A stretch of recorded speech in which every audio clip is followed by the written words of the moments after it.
সুধীমণ্ডলী আসসালামু আলাইকুম। সকলকে আমন্ত্রণ জানাচ্ছি আমার ইউটিউব চ্যানেল আলম ভিশনে। আজ 13 আগস্ট 2025 খ্রিস্টাব্দ, রোজ বুধবার। আপনাদের উদ্দেশ্যে আমি পবিত্র কোরআনের 99তম সূরা জিলজাল বাংলা অর্থসহ তেলাওয়াত করব। এরপরেও আধা ঘন্টার ভিতরে সময় হইলে পরবর্তী সূরা তেলাওয়াত এবং বাংলা অর্থ বর্ণনা করব। তো কথা না বাড়িয়ে তেলাওয়াত শুরু করছি, সবাই সাথে থাকুন। বিসমিল্লাহির রহমানির রহিম। ইযা যুলজিলাতিল আরদু জিলজালাহা وأخرجت الأرض أثقالها وقال الإنسان ما لها يومئذ تحدث أخبارها بأن ربك أوحى لها يومئذ يصدر الناس أشتاتا ليروا أعمالهم فمن يعمل مثقال ذرة خيرا يره ومن يعمل مثقال ذرة شرا يره।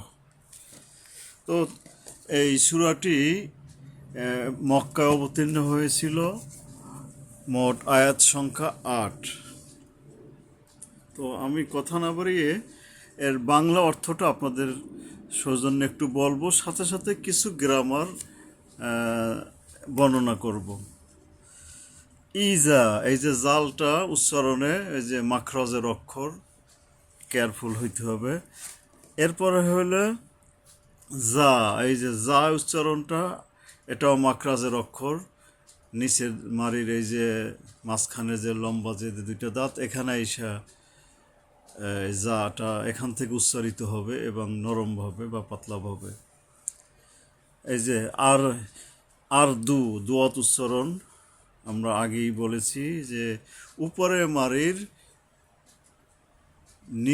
দাঁতের যে নিচের অংশ অর্থাৎ দাঁতের গোড়া, সেখানে গিয়ে জিহ্বার কিনারাটা মিশবে। এই দোয়াত উচ্চারণটা একটু অন্য অক্ষরের চেয়ে কষ্টকর, তো একটু প্র্যাকটিস করলে হয়ে যাবে।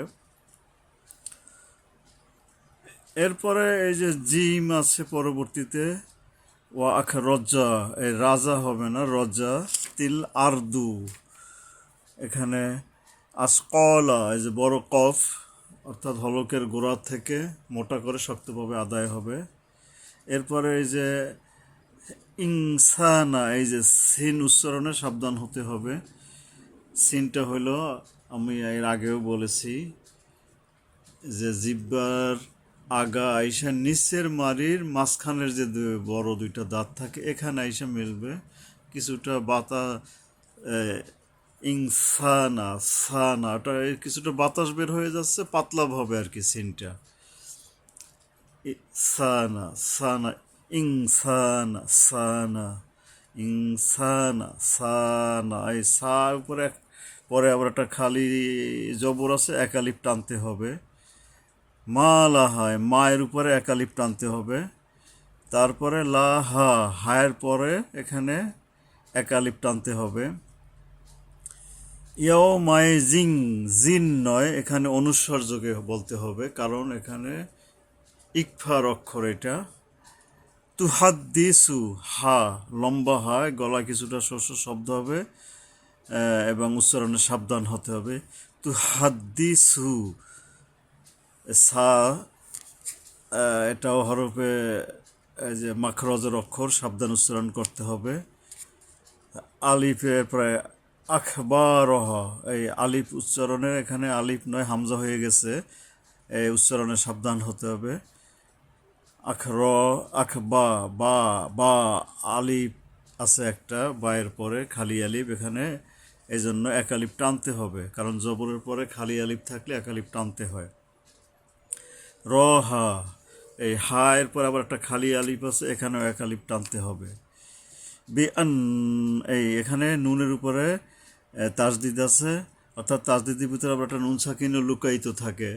তো যাই হোক, মূল কথা হলো এখানে এক আলিফ গুণনা করতে হবে। বি আন্না রব্বাকা আও হা, এই যে হা, এই লম্বা হা, এখানে উচ্চারণে সাবধান হতে হবে। আও হা, এক আলিফ পরিমাণে টানতেও হবে এবং উচ্চারণেও সাবধান হতে হবে।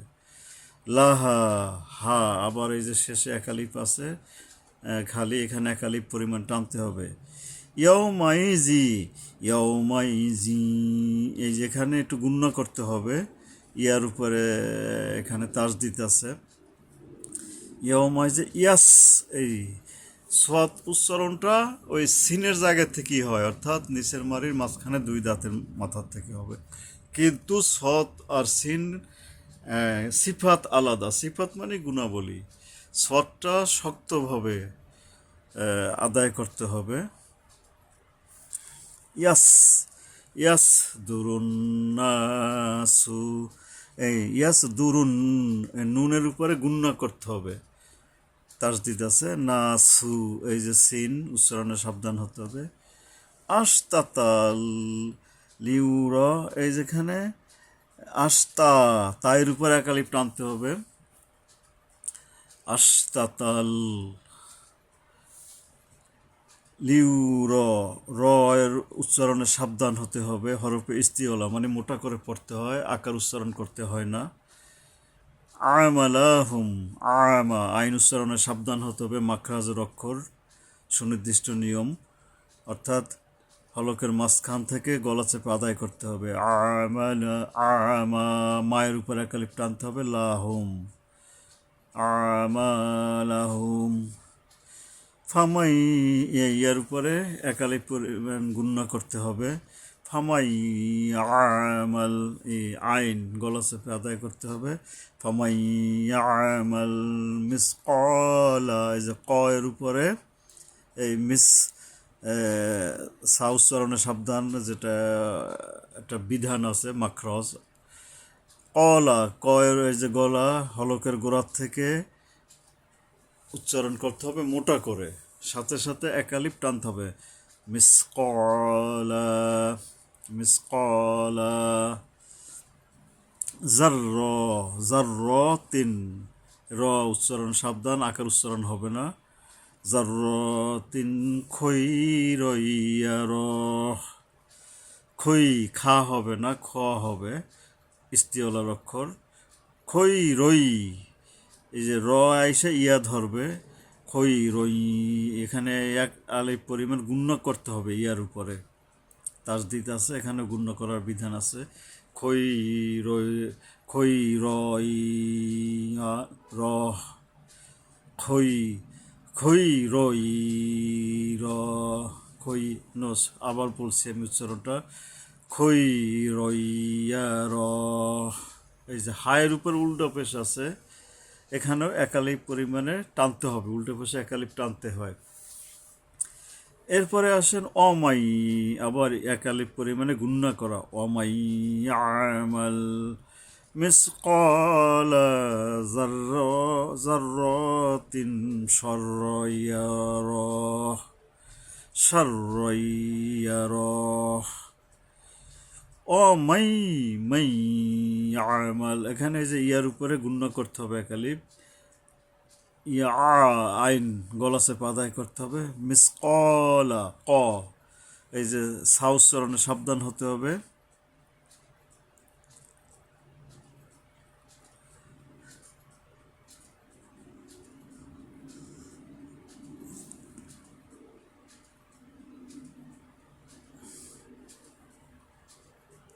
মিসকলা যাররাতিন শাররান ইয়ারাহ।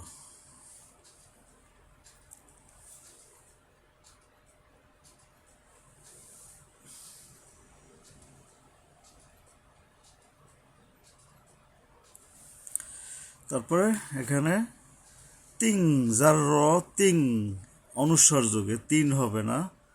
আর ওই যে মিস কলা বললাম, কয়ের বড় কফের পরে যে একালি পরিমাণ টানতে তো হবেই, আর ওই যে হলকের গোড়ার থেকে উচ্চারিত হবে মোটা করে। যা, যাটা এই যে উপরের মারির মাঝখানে লম্বা দাঁতের আগার থেকে পাতলা পাবে। জার্র, জার্র তিং সারইয়া, সারইয়া র। তো এই মোটামুটি আমরা একটু গ্রামার বর্ণনা করলাম। এখন এটার বাংলা অর্থটা আপনাদের সৌজন্যে জানিয়ে দিচ্ছি।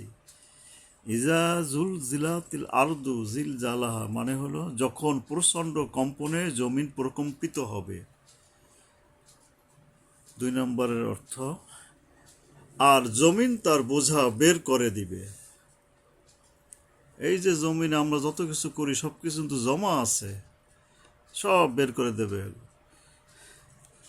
অকল আল ইনসানু মা লাহা, আর মানুষ বলবে এর কি হলো।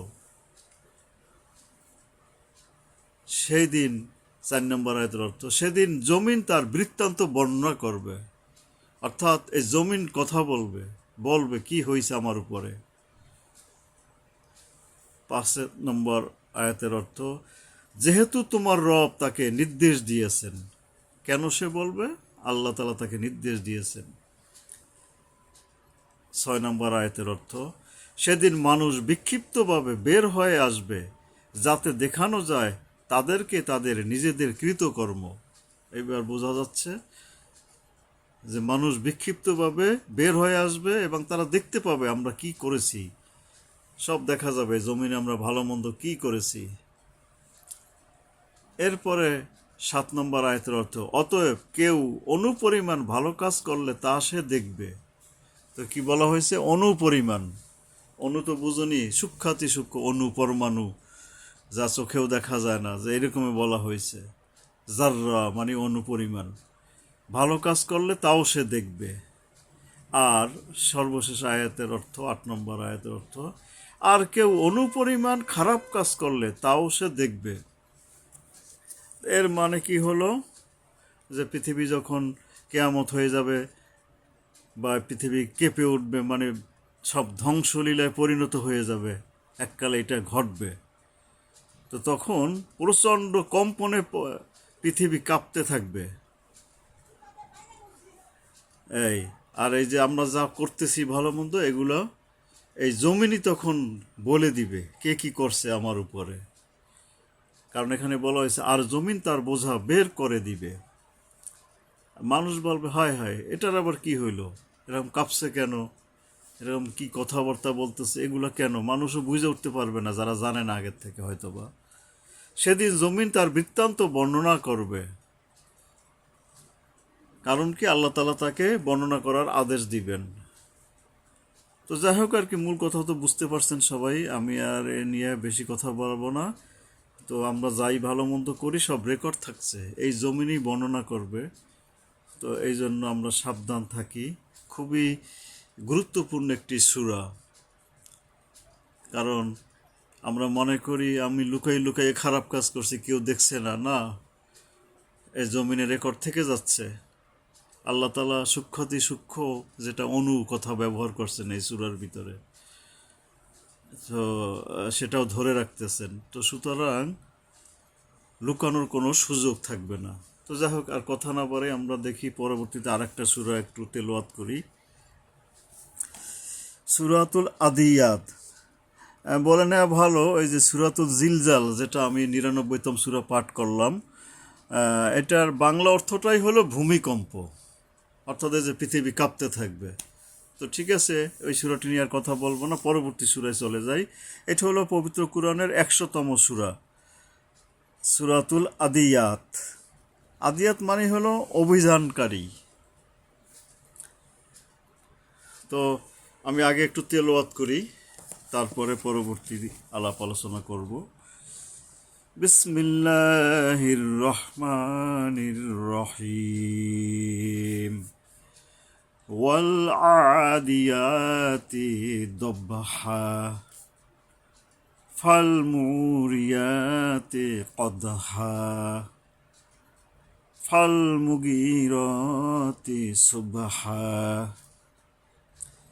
فأثرنا به نقعا فوسطنا به جمعا إن الإنسان لربه لكنود وإنه على وإنه على ذلك لشهيد وإنه لحب الخير لشديد أفلا يعلم إذا بعثر ما في القبور وحصل ما في الصدور إن ربهم بهم يومئذ لخبير যাই হোক সূরাতুল আদিয়াতে মোট আয়াতের সংখ্যা 11টি। এটি মক্কায় অবতীর্ণ হয়েছিল। তো এই সূরায় আমি যে উচ্চারণ করলাম একটু টেকনিক্যাল শব্দগুলো একটু কিছুটা আপনাদের উদ্দেশ্যে বর্ণনা করছি। ওয়াল এই আইন গলা চেপে একালিপ টানতে হবে, খারা জবর আছে। ওয়াল আদিয়া ইয়ার উপর একালিপ টানতে হবে এবং ইয়া উচ্চারণটা জাননি তো জিব্বার মাঝখান থেকে নরমভাবে সুন্দর করে একালিপ পরিমাণ টাইনে আদায় করতে হবে। ওয়াল আদিয়াতি দবহা, এখানে যদি থামি তাইলে একালি পরিমাণ টেনে থামতে হবে, আর না থামলে দবহান বললা পরবর্তী দবহান ফাল মুরিয়াত কদহান, মানে থামলে একালি পরিমাণ টাইনে থামতে হবে। যদিও দুইটা জবর আছে, থামার সময় একালি পরিমাণ টেনে থামা যাবে, আর না টানলে দুই ওই যে হান বইলে পরবর্তীতে চলে যেতে হবে। দব্বা এই বয়ের উপরে কলকলা সাইন, অর্থাৎ যজম আছে বায়ের উপরে। আমরা জানি 5টা অক্ষরের উপরে যজম থাকলে কলকলা হয়, বা হইল তার একটা। ফালমুরিয়াতে ফালমুরিয়া ইয়ার উপরে একালিপ টানতে হবে, খারা জবর আছে। কদা এই কপ উচ্চারণে সাবধান হতে হবে, মাখরাজের অক্ষর। দালের উপরে কলকলা, ওই যে প্রতিধ্বনিত হওয়া, কদহান ফাল মুগিরাতি সুবহান। সুবহান বইলে পরবর্তীতে চলে যাব, আর না হয় যদি এখানে থামি সুবহা একালি পরিমাণে টাইনে থামতে হবে, সুবহা। আর থামলে না থামলে পরবর্তী অক্ষরে সুবহান বইলা চলে যাব। সুব্ব এখানে যে কলকলা আছে বায়ের উপরে। তারপরে 3 নম্বর আয়াত ফা আসার না বিহি, এই ফা আসার এই আলিফ ফা এই যে এখানে হামজার রূপ ধারণ করতেছে। তারপরে সা উচ্চারণে সাবধান হতে হবে, মাখরাজের অক্ষর। আলিফের উপরে জবর আসছে, খালি জবর, এখানেও উচ্চারণে সাবধান হতে হবে যেহেতু মাখরাজ হয়ে গেছে। তা বিহি এই যে হায়ের উপরে নিচে একটা খারাজের আছে, এখানে এক আলি পরিমাণ টানতে হবে। নাক আ বড় কফ উচ্চারণে সাবধান হতে হবে, মাখরাজের নক নাক আইন আবার এই যে গলা চেপে এখানে থামলে একালিপ টানিয়ে থামতে হবে, আর পরবর্তী শব্দে চলে গেলে না থামতে চাইলে নাকাআন ফাওয়াসাতনা বিহি জামআ। থামার ব্যাপারটি হয়েছে তো কিছু তো বিধান আছে, থামতেই হয়। আবার কিছু আছে যে আমার শ্বাস প্রশ্বাসে যত দূর যায় আমি চালাই গেলাম। তো এখানে ওই আইন গলা চেপে আদায় করতে হবে যেখানেই পান। ফাওয়াসাতনা বিহি জামআ, এই সেন উচ্চারণে সাবধান হইতে হবে। আগেরটায় আমি আগের সূরায় আমি বলেছি ত সাত ফাওয়া সাত না ত, এতে তা বলবো না আমরা, ত। এটা ওই যে উপরের দাঁতের যে মারি আছে, এই নিচে যাইসা তটা আমরা জিব্বার আগাটা মেশবে। ফাওয়া সাত না, এটা কিছুদিন উচ্চারণ করলে দেখবেন অভ্যাসে পরিণত হয়ে গেছে, এমনি মুখে চলে আসবে। প্রথমে একটু প্র্যাকটিস করতে কষ্টই লাগে। হাওয়া সাতনা সাতনা বিহি জামা, এই জিম উচ্চারণে সাবধান হতে হবে, মাখরাজের অক্ষর। ইন্না, ইন, এই যে এখানে গুণনা করা ওয়াজিব করতে হবে। ইন্নাল, ইন্নাল ইনসানা, এই নুনের উপরে ইকফা করতে হবে অনুস্বর যোগে। ইংসা সা, সানা, এই সায়ের সাথে একালিপ টানতে হবে। মানে সা মানে ইংসা, মানে এটা সিন কিন্তু। ইনসানা লি রব্বি, হি, হায়ের নিচে খারাজের আছে, একালিপ টানতে হবে। লি রব্বি, র হইল ইস্তিওয়ালার অক্ষর, মানে মোটা করে পড়তে হয়, আকার উচ্চারিত হবে না। লা কুনুদ, এই ওয়ার উপরে তিন আলিপ টানতে হবে, কারণ কি নুন আছে আগে, নুনের উপরে পেশ আছে। এই যে পেশের বামে ওয়াও সাকিন, নইলে পেশটা উল্টো হয়। তো পেশের বামে ওয়াও সাকিন পাইছি আমরা, এখানে থামবো আমরা, তো তিন আলিপ পরিমাণ টেনে থামতে হবে। লা কানুদ, দালের উপরে কলকলা করতে হবে। ওয়া ইন্নাহু আলা যালিকা লাশাদীদ, ওয়া ইন, এখানে গুণনা করতে হবে। লাহু, একালিপ পরিমাণ টানতে হবে, উল্টা পেশ আছে। আলা, আলা, এই আইন গলা চেপে লামের উপরে খাড়া জবর আছে, একালিপ টানতে হবে। জালিকা, যা খাড়া জবর আছে এবং উচ্চারণে সাবধান হতে হবে, মাকরাজের অক্ষর। জালিকা লা শাহিদ, শাহ, এই যে শিন আসছে এখানে, শাহিদ, এখানে ওই যে ইয়ার উপরে তিন আলি পরিমাণ টেনে থামতে হবে, জেরের বামে ইয়া সাকিন। এখানে যদি আমরা না থাইমা পইরা যাইতাম তাহলে এক আলিফ টানলে হইতো, কিন্তু থামলেই তিন আলিফ। শাহিদ, এই যে কলকলা, দাল। ওয়া ইন্নাহু লা ইউহিব্বুল খৈরি লাশাদীদ, ওয়া ইন, এখানে গুণনা করতে হবে। ওয়া ইন্নাহু, হুর উপরে একালিপ টানতে হবে যেহেতু উল্টো পেশ। লাহ, লাহুব্বিল, হু, এই যে লম্বা হা উচ্চারণে সাবধান, গলায় কিছুটা শোষ শব্দ আসবে। ওয়া ইন্নাহু লিহুব্বিল খৈরি লাশাদীদ, খৈরি, খ আকার হবে না, হরফ ইস্তেওয়ালা। লাশাদীদ, এই ইয়ার উপরে তিন আলিফ টানতে হবে, ওই যে আগের মতো একই বিধান, কারণ জেরের বামে ইয়া সাকিন আসছে।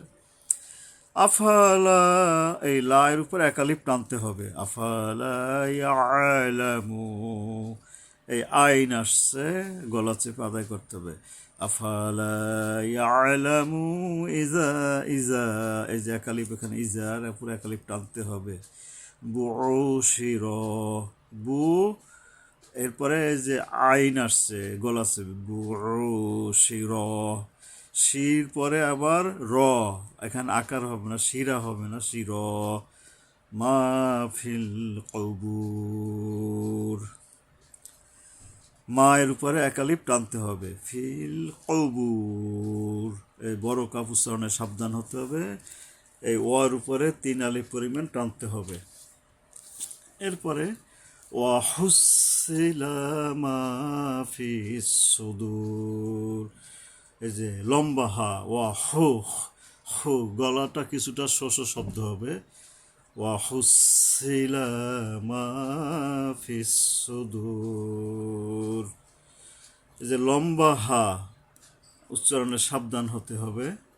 আর সিন, সরি সোয়াদ, এই যে এটাও আগেই আমরা নিয়ম বলেছি, উচ্চারণে সাবধান হতে হবে, কারণ এগুলো উচ্চারণ ঠিক না হলে অর্থ উল্টো হয়ে যায়, তখন সব তো হবেই না, উল্টা গুণাগার হতে হবে। এই জন্য শিখতে হবে, কোরআন না শিখে কোনো পার পাওয়ার উপায় নাই, কোনো উপায় নাই। ওই গতানুগতি খালি রুকু সিজদা দিলাম হয়ে গেল, উচ্চারণটা সঠিক হইতে হবে এবং কি বলছি আমি এটা হৃদয়ঙ্গম করতে হবে। কোরআন তাই বলছে। যাই হোক, তো সুদূর এটা হয়ে গেল ইন্না রব্বাহুম বিহিম ইয়াউমাইজিল্লা কবির। ইন্না, এই যে নুনের উপরে সাকিন আছে, অর্থাৎ তাসদিদের ভিতরেই সাকিন আছে, এখানে গুণনা করতে হবে, গুণনা করা ওয়াজিব। রব্বাহুম, রাব্বা নয়, রব্বাহুম, এই মিমের উপরে এখানে একটা গুণনা করতে হবে। ইন্না রব্বাহুম বিহিম বিহিম ইয়াউমাইজিল্লা খবির। খবির, এখানে যে তিন আলি পরিমাণ টাইনা থামতে হবে, খাবির নয়, খবির। তো আমি আহ, অর্থসহ তেলাওয়াত করলাম। এবার একটু মূল অর্থটা আপনাদের জানাই দিই। আমার হাতে মিনিট পাঁচেক আছে, এর ভিতরে আমার ভিডিও শেষ করতে হবে, কারণ আধা ঘন্টা সেট করা আছে। প্রথম আয়াতের অর্থ, কসম ঊর্ধ্বশ্বাসে ছুটে যাওয়া অশ্বরাজির, অশ্বরাজি বললে বুঝিনি তো ঘোড়া, অতঃপর যারা ক্ষুরাঘাতে অগ্নি স্ফুলিঙ্গ ছড়ায়। ক্ষুরাঘাতে যে ঘোড়া যখন দৌড়ায় দেখছেনই তো, আগুনের মতো ছটকাইতে থাকে যদি সে বিশেষ করে পাকা জায়গা দিয়ে দৌড়ায়। অতঃপর যারা প্রত্যুষে হানা দে বুঝুনি তো, আঘাত করে। অতঃপর সে তা দ্বারা ধুলি উড়ায়। এরপরে 5 নম্বর আয়াতের অর্থ, অতঃপর এর দ্বারা শত্রু দলের ভিতরে ঢুকে পড়ে। এরপরের আয়াতের অর্থ, নিশ্চয় মানুষ তার রবের প্রতি বড়ই অকৃতজ্ঞ। এরপরে, আর নিশ্চয় সে এর উপর স্বয়ং সাক্ষী হয়। 8, আর নিশ্চয় ধন সম্পদের লোভে সে প্রবল। 9 অর্থ, তবে কি সে জানে না যখন কবরে যা আছে তা উত্থিত হবে। এবার 10 নম্বর আয়াতের অর্থ, আর অন্তরে যা আছে তা প্রকাশিত হবে। এরপরে সর্বশেষ আয়াতের অর্থ, মানে 11তম আয়াতের অর্থ হইল, নিশ্চয়ই তোমার রব সেদিন তাদের ব্যাপারে সবিশেষ অবহিত।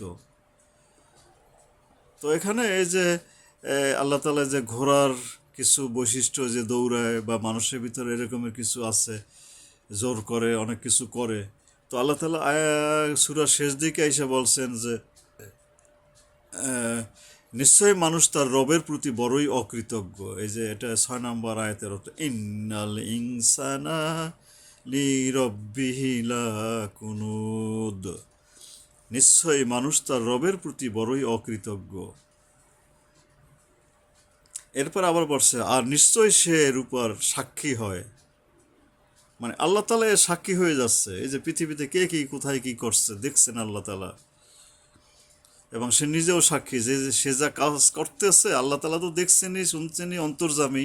আমাদের অন্তরে কি চিন্তা করি সেটাও তিনি জানেন। তো আর যেই কাজগুলো করছে সে নিজেরটা নিজেই সাক্ষী। যখন এই যে স্ক্রিনিং দেখানো হবে তখন সে আর অস্বীকার করার কোনো সুযোগ থাকবে না। আর নিশ্চয়ই ধন সম্পদের লোভে সে প্রবল। এই যে অত্যাচার করে ধন সম্পদ কামায়, এটাই তার ভিতরে কাজ করে। কিছু শ্রেণীর ভিতরে আছে বাংলাদেশে, অফিস আদালত থেকে শুরু করে রাজনীতিবিদ, যাদিকে তাকাবেন এরকম শ্রেণী পেয়ে যাবেন। ওয়াহুসিলা মা ফিস সুদূর, আর অন্তরে যা আছে তা প্রকাশিত হবে। অন্তরে যে আমরা লুকিয়ে রাখবো ভালো মন্দ সব কিছু, সুযোগ নাই, সব প্রকাশ পেয়ে যাবে। সর্বশেষ, ইন্না রব্বাহুম বিহিম ইয়াউমাইজিল্লা কবির। নিশ্চয়ই তোমার রব সেদিন তাদের ব্যাপারে সবিশেষ অবহিত। মানে সর্ববিষয়ে আল্লাহ তাআলা অবহিত আছেন, এই যে যারা এরকম করতেছে ভালো মন্দ। তো শুধু মণ্ডলী, আজকের কথা বাড়াবো না। আজকের এই 2টি সূরা আমি তেলাওয়াত করলাম। ভুল ত্রুটি থাকলে আপনারাও আমার সাথে আলোচনায় আসতে পারেন। আমি নিজেও চেষ্টা করছি ভালোভাবে জানার, সাথে সাথে শেয়ার করছি, আপনিও জানুন। একটু একটু আমরা চেষ্টা করি আমাদের কোরআন তেলাওয়াতকে শুদ্ধভাবে উচ্চারণ করার চেষ্টা করি, তাহলে ইনশাল্লাহ আমরা সফল কাম হব। সাথে সাথে আস্তে আস্তে অর্থগুলোও বুঝবো, কারণ যখন আমরা নামাজ কালাম পড়ি অর্থ বোঝা প্রয়োজন হইয়া পড়ে। না হলে এটার আন্তরিকতা আসে না। সবাই ভালো থাকবেন। ধন্যবাদ।